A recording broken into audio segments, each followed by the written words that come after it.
Well, Bob, welcome to another edition of Coffee Talk. So good to have you. Nice to be here. Great to be here. I want to make a few announcements here before we get into what I'm really looking forward to talking to you. First of all, Coffee Talk wouldn't be the same without coffee, and you'll have your coffee. True, yeah. And I'm going to give a little shout out Okay. to Southdown Coffee today.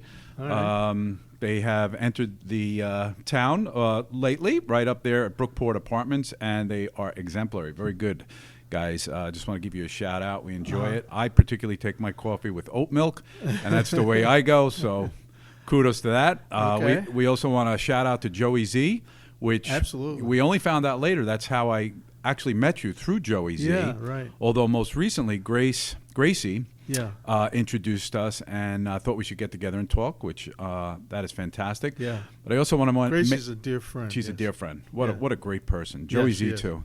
Joey Z's Joey gonna. too. Joey Z's told me he's gonna sponsor this. Really? Yeah, he's gonna sponsor this. I didn't You know know what that that. means? He's gonna give us one pancake each. That's what it means.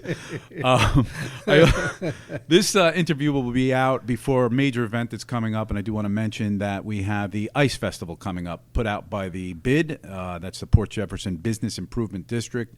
This Ice Festival started a couple of years ago. It's a perfect midwinter it's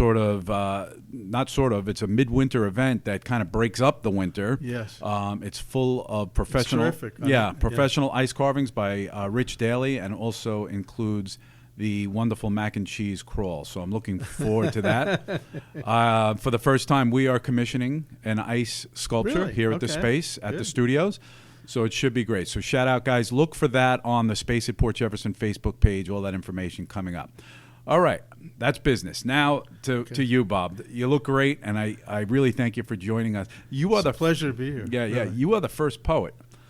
You Really? might be the first poet I've spoken to since college, but you're certainly my first poet interviewee. Yeah, okay. So, Well, I hope I passed the test. you're going to do fine. I always like to learn about folks that I talk to. So before we get into what you're currently doing, Yeah. let's talk about your past. Where did you grow up? Where are you from? How long sure. have you been in Port Jeff Village? I've been in Port Jeff. It's going on 6 years in July. And I grew up in Elmhurst, Queens, okay? And I came to Port Jefferson via New York City, Annapolis, Maryland, and Yokohama, Japan. Really? Yes, well, Yokohama, Japan, Serving? courtesy of the U.S. Yeah. Army, yes. Phenomenal. So, Yeah. wow, you go back a little bit, too. Well, I spent 15 years in Annapolis, okay, Yeah. there. And I spent 30 years on 66th and 3rd Street, in 3rd Avenue, I should say, in the city. And professionally, what did you do? I was an editor, writer, and publisher for Smith Barney for an internal organ that they produced, online kind of thing. So was it a monthly, weekly, or was it It was constant? a weekly. It was a weekly thing, yeah. Very cool. In print, obviously, no internet. It was in print for a while. I worked there for 11 years, but then we went online, totally online, which was great. It was a lot better. We actually, when they said cut and paste, we actually did cut and paste. Okay? Physically? Yes. Yeah. not electronically. No. Yeah, those people out there that know my background know that I did many, many dozens of magazines, and I remember okay, you'll I talk to my kids about this. They have no clue. Halftones, the Yeah, idea of right. halftones, the waxer, the roller, Yeah, right. where we cut these things with razor blades. Right. So what's amazing about both of us is we've seen the transition in publishing Oh, yeah. from those days. Yes. And there were days that predated those, but then there was the direct to plate, and now we're just flat out digital plus distribution right away. Yeah, exactly. So in a world that's changing so much in publishing, what gets you involved in being creative in poetry? When I was 16 years old, I went to Bishop Loughlin High School in Brooklyn, and there was a brother there, Brother James, I believe. I think that was his name. And he got me introduced into poetry, and I loved it. But from 16 to like 2020, okay, I only wrote maybe a poem a year, okay? Wow. Or 2 poems a year, okay? Now, I did publish a book in 2013 called Poems, A-H Poems. And it was 27 poems over the course of that long period, okay? And that was in 2013. So you actually went to maybe your top drawer, some place on your desk, culled these poems, and then Yeah, I had them on. That's I had incredible. them online. Yeah, I had them online, and I did them. Yeah, and a really good friend of mine and my wife, my late wife, they said, "Yeah, Bob, you gotta do these poems. You gotta publish these poems." So I did, and so that was my first venture into publishing poetry. And then along comes 2020, and around April of 2020. From April till about Right, for 18 months. as the pandemic started, by the way. Yeah, exactly. Yeah. 18 months. It was just an unbelievable creative period, and I wrote 75 poems, and I published them in a book that I have called Second Millennium Poems. Second Millennium Poems. Let me just show it, I guess. Second Millennium Poems, The Age of What? Now, you're going to ask me what the age of what means. Well, W.H. Auden, a famous poet, wrote a book, a whole book, which was a poem, a long poem, called The Age of Anxiety. So I went off on that. Gotcha. What is our age, okay, kind of thing. Right. So that was 75 poems, okay? So I published that. It's on Amazon and Barnes & Noble and all the platforms, okay? And also, right after that, I thought that was it, I wouldn't be able to write anymore. I've done it, But then I started writing poems and, just kept going. So the creative, spark just continued. Right. And so I wrote. So now, up through like December now, from that time till now, which is about 8 months or so, I've written 160 poems that I'm going to publish in June of this year. So, do you ever think that you only want to group them in such a way that they're topical in nature, or are you just literally exhausting what you wrote from from one time period to another? Have you given thought to sectionalizing based on any type of topic? I don't sectionalize them. Yeah. Okay. Okay. What I do is something a little bit interesting, I think, is that I introduce each poem with a couple of paragraphs to say what I was thinking about. Very cool. At the time of, the poem, okay? You know what's interesting about what you said, because I thought you were going to tell me, you were working and, you had a lot of time on your hands, so to speak, which you did say, but what I love about what you said is you dug back into the fact that when you were 16 years old.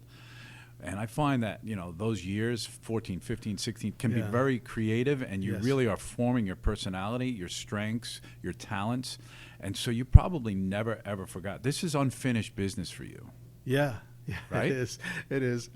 As a matter of fact, I thought, okay, I wrote the 160 poems. I'm not going to write some poems. I just wrote one the other day, okay, about Ernest Hemingway. Okay. Did you? Okay. Yeah. Did you used to write any poems that would woo your wife in at the time or anything like that? No, not really. Okay. I really didn't. Okay. Yeah. I won't go into that. Yeah, no problem. I won't go into that story. How about do you write poems about Port Jefferson Village? Or are you inspired by Port Jefferson Village? Did you sit in the park and think of things? I wrote a poem about Joey and me. Okay. Joey? Yes. The Joey Z, the unofficial mayor of Port Jefferson, yes. And it's about sharks. He always says he's always a shark. Moving. He's always moving, right. So I wrote a poem about that. Oh, that's awesome. Yeah, it's in this It's in book. there. Yeah, Okay. yeah. So people can get this book right now. Right. Amazon's simply the easiest. I don't know that we have a bookstore here anymore. Michael Martin and I talk about all the time. There used to be a bookstore on East Main, East Main, and it should be there again. And I had a book signing there, actually. Okay. Yeah, of the first book, which was the Poems book, yeah. Let me ask you a question. Would somebody get this in a library, Port Jefferson Library? I don't know. If not, I really don't know. We'll make that happen. Okay. Yeah, I don't know. sure. I don't really know. Let's do a reading, if you wouldn't mind. Well, when we met, you looked at my first book. Yes. Okay, and you turned immediately to this poem. It's an interesting poem, actually, because Just to preface it, it is owned by the city of New York, okay? And it's about 9/11, all right? So I'm going to just read it here. Mm-hmm. I'll read the intro. Okay. The intro, But you the also next- want at the same time, I'm going to put this mic on so we can okay. hear you nice. Yeah. Okay. The next two poems, there's another poem which is a longer poem, but I'm just going to read the shorter one. The next two poems are poems about the horror of 9/11 and its aftermath. They were written in anguish over that vicious attack and what it meant. Both poems are now the property of the city of New York, having been graciously accepted for the city by Mayor Michael Bloomberg. Nice. So the title of the poem is September 11th, 2001, Looking South on Greenwich Street. There is a welling within me, born of sadness, then of anger, that wants to release a frightful energy, but produces just a tear streaming down my cheek. Watching helpless as all fondness unexpressed, all farewells unspoken, all smiles unseen, in that horrific second erased. Such a cruel reminder of the sanctity of moment, with the past as simple prologue and the future unknown and unsure. It's not enough, this single tear. A waterfall of tears is not enough. All the tears will not erase the sorrow of that azure day when two irate piloted comets flashed across the morning sun and crushed the universe just like that. I read that poem in the New School for Social Research. They were doing a benefit for the families and everything. Because I worked for Smith Barney down on Greenwich Street, and I saw everything that was happening, okay? And that's why I wrote the poem.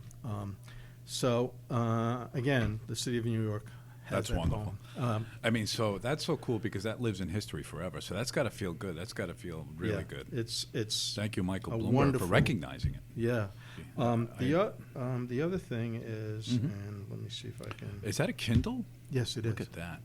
I love it. Yeah, I'm sure. Clear as day with the text on it. I know that. Yeah, it is. So that poem is owned by the city of New York, and another poem that I wrote. And recently I wrote a poem because I belong to the International Center, the International Churchill Center. International Churchill Society. Gotcha. Got to get it right. And I sent them a poem about Churchill, Ode to Churchill, and they loved it. And now they have that, they own that, and they put it up on their website. So, and I wrote a poem for the 20th anniversary of 9/11, and Tunnel to Towers, you know that Know it charity? well. Yep. Yes, they own that poem now. They put it up on their website. So I've been That's ble- really great. I've been blessed. You have been with- blessed, yes. Yes, I have been blessed a lot. So when you read a poem, and I asked you this offline, I think it's interesting because you're introspective in writing the poem, and then when you verbalize that poem, do you enjoy that? And I understand that you actually do that locally. Yes. On East Main Street. Yes. So let's talk about that. There's a great guitar store called Westlake Music, and it's right on East Main Street here. As a matter of fact, I live upstairs in the building. Very okay? cool. And every Saturday night, they said to me, because I wrote a poem about one of the owners is a photographer, and she had this photograph, and I bought it. I thought it was great. I loved it, and I wrote a poem about it. So I gave it to her, and she said, "Bob, you have to come to the open mic and read your poems." So I said, "Great, I'll do it." So I've been doing that for the past, I want to say, at least about 2 months now. And Wonderful. I'm so glad that we have that here in the village. Yeah. I mean, that's what East Main Street was always about, the creative side of things. They have some great guitar players come in there, and as a matter of fact, I've tried writing lyrics for songs, okay? Okay. And it's difficult. It's difficult. It's very difficult. So I hooked up with this guy called Fursey, he has a lot of songs, okay, at Westlake. And I put these lyrics together, and he changed it so that it could be, a Makes song. sense. Yep. And he taught me what I should Sure. be doing. Okay? Structuring. Yep. So, as a matter of fact, I sent it to him, the new lyrics, and he's going to perform it this coming Saturday night at Westlake. So That's I have incredible. my That's incredible. So, so we want to make that clear. Our friends at Westlake who sponsored our Port Palooza during the summer, we're very grateful for that, actually gave the guitar. You might not know this, Bob. Yeah. They gave the guitar to, each year we give a signed guitar of all the artists, and they donated that. I want to make that statement. It's really appreciated. But anyway, thank God they're upholding this creative process each and every Saturday night. So, is this new for you to actually verbalize your poems? Because I would think they take on a different light for you in that regard. You It's get feedback. It's relatively, not relatively, it is new because the only time I ever did that was in 2001, when I did that. And I was on the stage with Claire Danes and Lou Reed. That's amazing. It was amazing. It was an incredibly sad time. Yeah, somber. Question. Yeah. Yes, somber is the word. Yes, and but it was an honor to be there. It really was. I'd like to read a poem from love for you to do it. The recent book. Okay.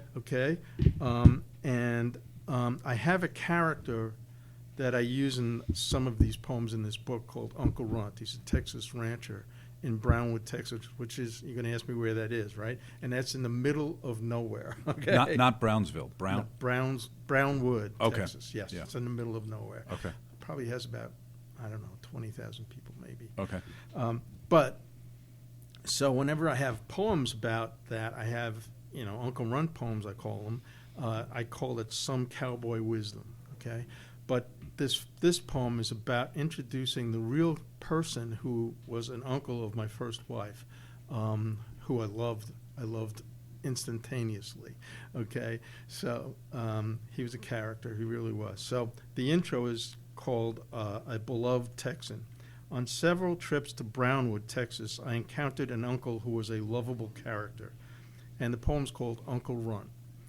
He was 6 foot 4 inches tall. He was 6 foot 4 inches tall, a lanky sinew of a man, and everyone called him Runt, as Texans are apt to do. He was a star center on the Brownwood basketball team, but they still called him Runt. Ironic wit in names was the thing.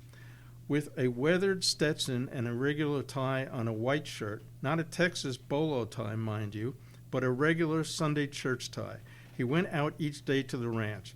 He drove a 56 Chevy pickup with a rusted-out, beat-up body and a floorboard full of holes that he said with a grin was perfect because he could look down and see the road. One day he and I went to the ranch in that rickety old truck to feed the cattle and sell some stock, with bales of hay in the back. And on that miraculous trip he gave me many gifts, like how to love humor and wit, how to cherish the simple things, and how to have dignity whatever comes your way. Tragically, Uncle Runt died, but magnificently he lived. He was a guiding star for many, a gentle soul with a witty grin. You know what's great about poem and poetry? That you can visualize what you're trying to put across. And again, we're in such a visual world now. Right. Everything. Right. Obviously the internet, but also external signage and all kinds of things. So back in the day, when you started and you were inspired, you're building a picture in people's mind without those actual physical or digital pictures. Right. That's what I love about it. So if you take the time to listen, like you said, the holes in the floor of the Right. pickup truck. So really wonderful. I think it's just it's such a great creativity that you could argue has been lost, in some way, shape, or form. It's difficult, okay, but it's so rewarding. Mm-hmm. It's been so rewarding for me. And I have to mention my mentor, who I met at the U.S. Naval Academy when I was a docent there, sort of a docent. I volunteered there, and she came in and talked about her poetry book, and so we got together and everything. And she's been my mentor ever since. Her name is Victoria Kelly. She's an acclaimed poet and an acclaimed historical novel writer, and she's going to publish a book of short stories this year called Homefront. Mm-hmm. But she's amazing. She's such an inspiration to me because, first of all, she has wonderful poetry. Second of all, she has a great book called a great historical novel called Mrs. Houdini. It's about Houdini's wife. Okay, that's very fascinating. But she was a mentor to me. She made me believe that I was a poet. I used to call myself a sometime poet, okay? You don't do that anymore. I don't do that anymore. Good. No, I don't. Good. A lot of people shortchange themselves. She emailed me and said, Bob, Don't ever do that again. She said, you're not a sometime poet. You are a poet, okay? Feels good. So from her, this is a lady who graduated from Harvard University, graduated from Trinity College in Dublin, and went to the Iowa Writers Conference or whatever. That's a huge thing to graduate from that also. So she's got bona fides, so to speak. Yeah, awesome. But I just want you to read to you what she put on this book as a blurb for me. Please. She said, in this thoughtful, lyrical, and soaring collection, Bob takes the reader on a journey of love, loss, and revelation, illuminating the quiet truths of everyday moments and a sense of the divine at unexpected places. Mm-hmm. His poems are a joy to read. I mean, You're lucky. and deserved, obviously. Yeah, That's great, She's Bob. great. Fantastic. What time is your readings on this Saturday? Is it this Saturday? Yeah, this Saturday. So we're talking about this Saturday, January 7th, which means Bob's going to make me work to get this out before. Now, hopefully, Carl will have it. I think he will. He said he will. So, but Okay. you never know. So if it's not this Saturday, is it every Saturday you're reading there? every Saturday, I read there. Yeah. Because for you just go downstairs. Yeah, exactly. That's Art's building, Art Ep? Yes. Art yeah. Ep, yeah. Art We want to and- shout out to and Art, Bill, too. yeah. We love Art. Dear friend of Art, and also an amazing contributor to Port Jefferson Village as Yeah. well. Knows just Art's enough a about great landlord, everything, he really right? is. He's a great person. Yeah. I'm a good friend with him. Yeah. Yes, absolutely. Oh, that's great, putting all that together.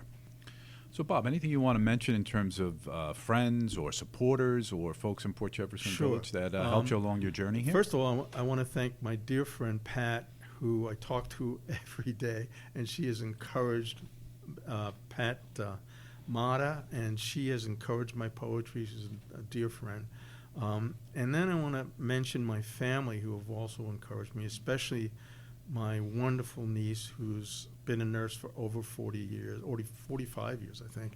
I think it's going to be 45 years. But she has also, Cynthia Mattson has also, encouraged my poetry. And then there's a couple of places within Port Jeff, like, Westlake Music, of course. But then there's Tiger and Joey Z's. But then there's Tiger Lilies, who one of the owners, Lisa Cuccinello, her mom, Joanne Cuccinello, is a great poet, and she has great stuff. And so we've met a couple of times and everything. Fantastic. So every time we meet, I say, this is a meeting of the Live Poets Society, not the Dead Poets Society. Okay. And also Pasta, Debbie and Jerry. and her husband, Yeah. Jerry, they've been supportive as well.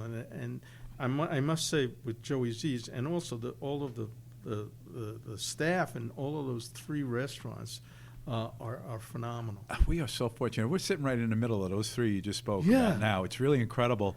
They I don't know how this treated stuff me like- happens. yeah, I'm sorry. I feel so also grateful and thankful that, I don't know, somehow just people get to me through exactly how this happened. Gracie, Joey, Yeah. Debbie and Jerry are dear friends. Lisa and the gang over at Tiger Lily.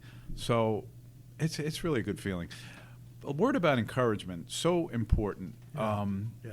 Because you go through the creative journey. I'm a Right. musician, and you beat your head against the wall sometimes. You know what I mean? Yes. It's not easy. So you find yourself alone, and you're like, what am I doing this for? Sometimes, I'm being honest. It's true. And it's true. It's right? very true. And then all you need is someone to pop their head up and go, wow, do that again, play that again, or maybe I can collaborate with you, or just any word of encouragement keeps your journey going. Yes. I want to make that clear, that if there's anybody That's out an there, excellent point. that's because creativity doesn't always translate into making a living, to be very blunt and honest.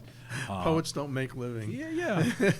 But that's not why we do it, and that's not why you do it. why we do it. You're Yeah, right. that's phenomenal.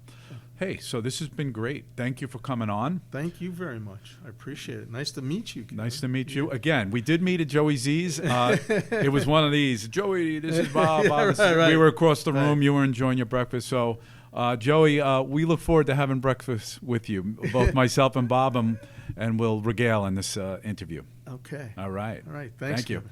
One more time, I'm just going to say this book is available. I'll do a little close-up of this book right now Sure. on Amazon and or any other place. Can you get it Barnes locally? and Noble. Barnes & Noble. Okay. Yeah. Right up at the mall. Yeah.